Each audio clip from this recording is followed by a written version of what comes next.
In the late 1600s, the interior of North America was largely unexplored by Europeans. Reports had reached Canada of a possible waterway that extended to the southern or western coasts.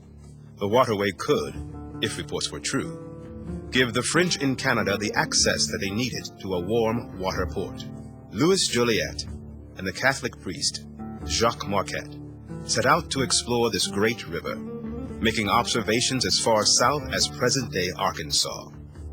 Marquette's journal survives, and it provides the first European account of what the French called the Illinois country. The river they explored is called the Mississippi.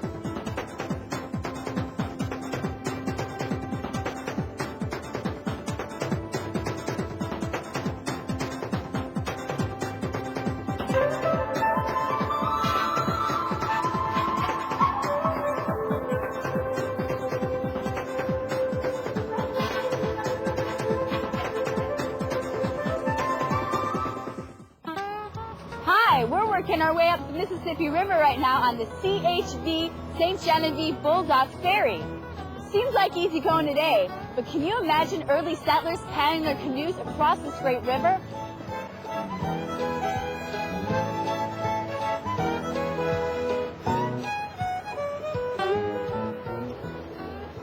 To my right is Illinois, and that is Missouri. It doesn't seem like far today, but back in the early 1700s, this great river separated the eastern settlements from the far western wilderness. The first settlers to establish permanent residence in present-day Missouri were the French Americans, or Creoles. They settled on the west bank of the Mississippi River and named it in honor of a woman saint, Saint Genevieve, the patron saint of Paris.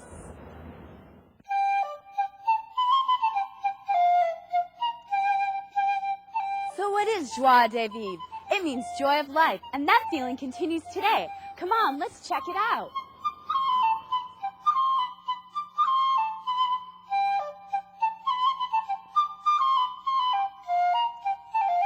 St. Genevieve is the oldest permanent settlement on the west bank of the Mississippi.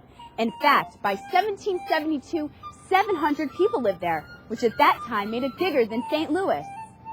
This place brought together three distinct cultures. Aside from the French, 40% of the people were of African descent, brought to this area slaves. Several Native Americans also called St. Genevieve home. Amidst this multicultural setting, life was very different from the frontier settlements in the East, where the mostly Protestant, English-speaking pioneers were more interested in acquiring agricultural land and being self-sufficient. Here the residents spoke French, were mainly Roman Catholic, depended on commerce, and were relatively respectful of Native American customs and sovereignty. African American and French children played together in these streets. Although other Europeans would eventually come to live here, the story of St. Genevieve's early years is definitely the story of the French in the North American frontier, and it still retains its distinctive character.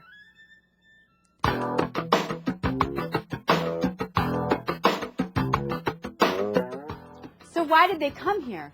What drew them to this place? Let's talk to someone who knows. Anne, what can you tell us about early French settlement in Missouri? Well, I'm Anne Herzog, a tour guide at the Louis Bolduc home in St. Genevieve, and one of the reasons they came here was the excellent farm ground. They also came for the salt from the Saline Creek, trading with the Peoria and Osage Indians, along with the lead mining in an area now called Potosi. This house, with its vertical log walls, wrap-around porch called a gallery, hip roof, casement windows, and massive stone chimney is a good example of early French architecture. This home was built by Louis Bolduc, a French-Canadian immigrant who became a successful lead miner, merchant, and planter. This is how many of the first settlers built their homes. Notice that, unlike the log homes built by early Americans, the timbers are not stacked horizontally, but rather set vertically. I'm standing in Le Grand Champ, French for the big field. It was this soil that allowed French-Canadian farmers to sustain their frontier outposts. And as you can see, the harvest of these fertile fields continues today.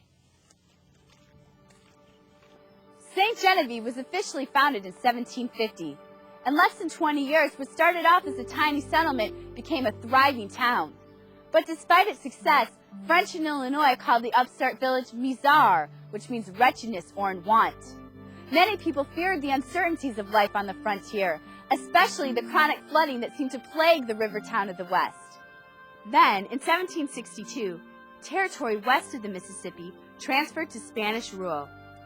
Land on the East Bank now came under the control of the British. As the French and British nations had been keen enemies for centuries, most French settlers decided to cross the river and start anew. So was it a joy of life or misery living here? Riverside settlements offer mixed blessings. River bottoms are very fertile and the river's great for commerce, but flooding is a very real risk. In 1785, the river completely flooded the prospering town. They called it l'année des eaux, the year of the waters. But instead of giving up, they moved the town 4 miles to higher ground, and St. Genevieve was reborn. St. Genevieve today bears witness to the determination of its early settlers. Despite the dramatic challenges these first settlers faced, old world practices and traditions deeply influenced their new beginning. Look at these unusual buildings. Some look French, but others look German or even traditionally American. Many of the homes are a combination of these influences. This mixture of styles occurred because French dominance didn't last. As the new town matured, American gained control of the West. By the mid-19th century, many other Europeans made St. Genevieve their home.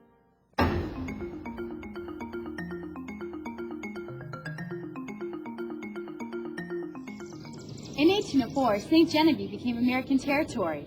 The Felix Playhouse is an interesting example on how these cultures came together. Let's go take a look. Well, this building was built in 1818 by a gentleman who came from Philadelphia. His name was Jacob Phillipson, and he was a merchant who came into this area after the Louisiana Purchase, and like a lot of other Americans, came out here for business reasons.